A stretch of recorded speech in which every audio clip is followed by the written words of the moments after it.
Bien chers amis, de la croix glorieuse et miséricordieuse du Sacré-Cœur de Jésus. Le secret, c'est à l'autel qu'il réside. C'est dans le sacrifice de Jésus, immolé pour nous à la Sainte Messe, devenu notre victime d'expiation qu'il faut le chercher.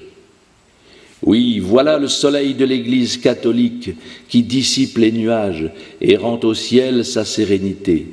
Voilà l'arc-en-ciel qui apaise les tempêtes de l'éternelle justice. Maintenant, enrichi de ce trésor protecteur, le fruit de la Sainte Messe entre les mains, nous surabondons d'espérance. Le paradis est à nous, et une seule chose nous en écarterait, notre perversité calculée.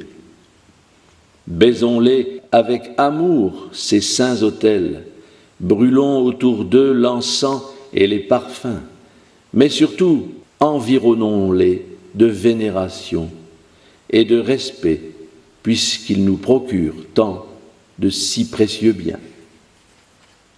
Saint Thomas nous dit que nous avons 4 obligations principales envers Dieu, dont chacune est infinie.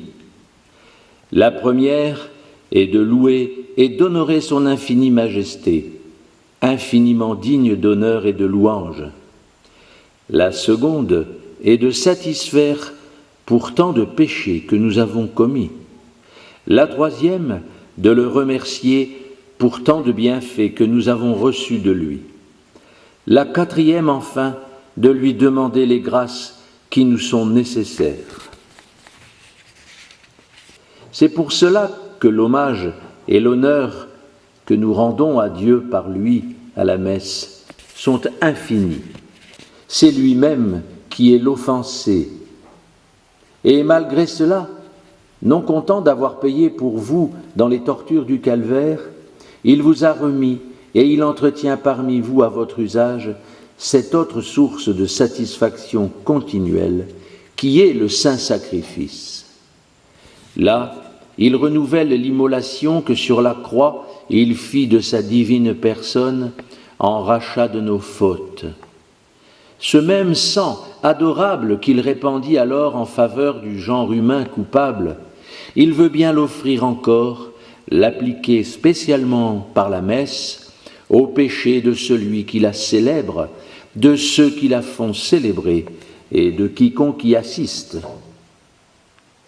En général, comme le dit clairement saint Augustin, si quelqu'un entend dévotement la messe, il ne tombera point dans le péché mortel et les péchés véniels lui seront remis, car la messe a une valeur infinie, elle donne à Dieu une satisfaction infinie.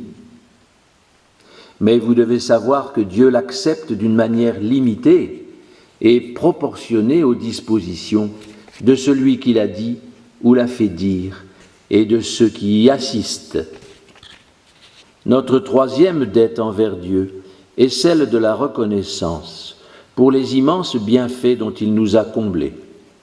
Réunissez toutes les faveurs, toutes les libéralités, toutes les grâces que vous avez reçues de lui, bienfaits selon la nature et selon la grâce, bienfaits du corps et bienfaits de l'âme, vos sens, vos facultés, votre santé, votre vie, et puis la vie même de Jésus, son divin Fils, et la mort qu'il a souffert pour nous, toutes ces choses augmentent outre mesure notre dette envers Dieu.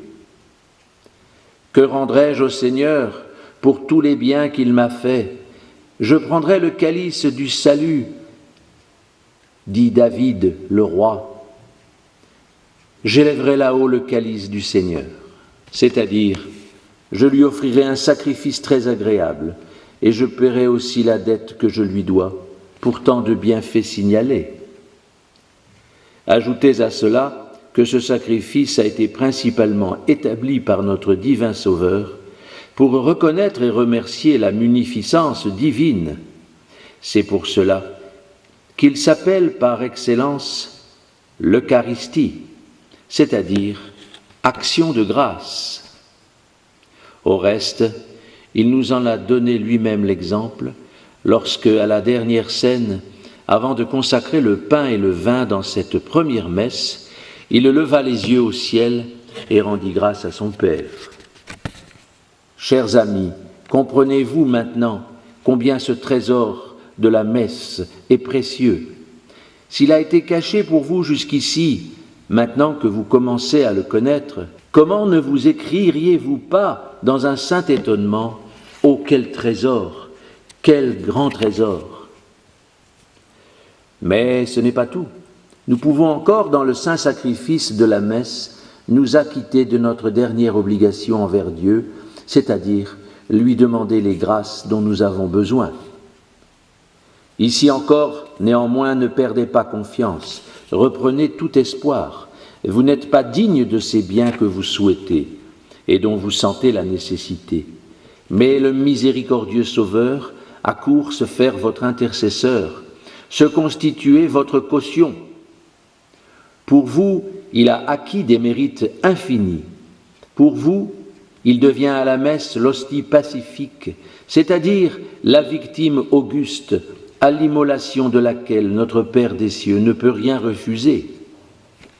Oui, dans la Sainte Messe, l'adorable, le bien-aimé Jésus, à titre de principal et de souverain prêtre, prend en main notre cause, intercède pour nous, se fait notre puissant avocat. N'oublions pas que Marie, elle aussi, joint ses supplications aux nôtres pour tout ce que la foi nous porte à demander à Dieu. Et c'est là un trésor inestimable, ces moyens étant très efficaces pour obtenir de Dieu la persévérance finale, d'où dépend notre salut, et cette assurance morale que l'on peut avoir ici-bas de la béatitude éternelle.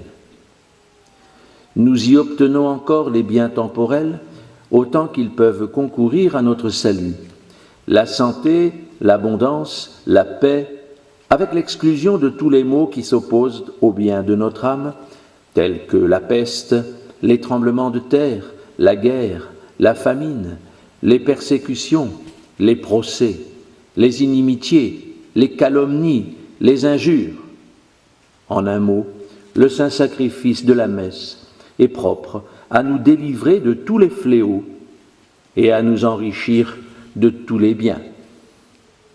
Celui qui n'a pas épargné son propre Fils, dit saint Paul aux Romains, mais l'a livré pour nous tous, comment ne nous aurait-il pas donné tout avec lui? Si vous suivez mon conseil, vous demanderez à Dieu toutes les fois que vous assisterez à la messe qu'il fasse de vous un grand saint. Dilatez donc votre cœur et demandez à Dieu de grandes choses, car celui que vous invoquez ne s'appauvrit point en donnant, et plus vous demanderez, plus vous obtiendrez. Mais ce n'est pas tout. Outre les biens que nous demandons à la messe, Dieu nous en accorde beaucoup d'autres, sans que nous les lui demandions, pourvu que nous n'y mettions point d'obstacle de notre côté. Saint Bernard disait « Celui qui entend ou célèbre dévotement la messe mérite bien plus que s'il donnait tous ses biens aux pauvres et parcourait le monde entier en pèlerinage. » Saint Thomas nous en donne la raison. C'est que la messe renferme tous les fruits, toutes les grâces et tous les trésors que le Fils de Dieu a répandus si abondamment sur son Église dans le sacrifice sanglant de la croix.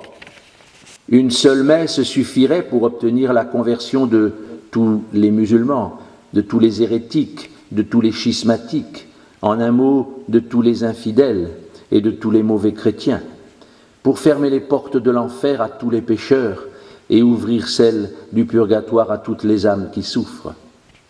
Mais, hélas, malheureux que nous sommes, nous bornons la sphère immense de cet auguste sacrifice et nous le rendons inefficace par notre tiédeur.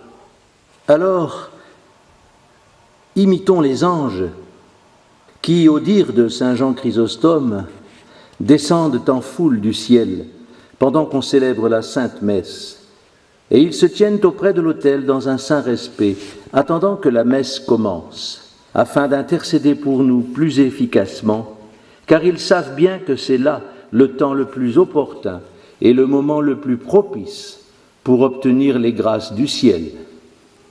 Bien chers amis de la Croix glorieuse, que la bénédiction de Dieu descende aujourd'hui sur vous tous. Amen.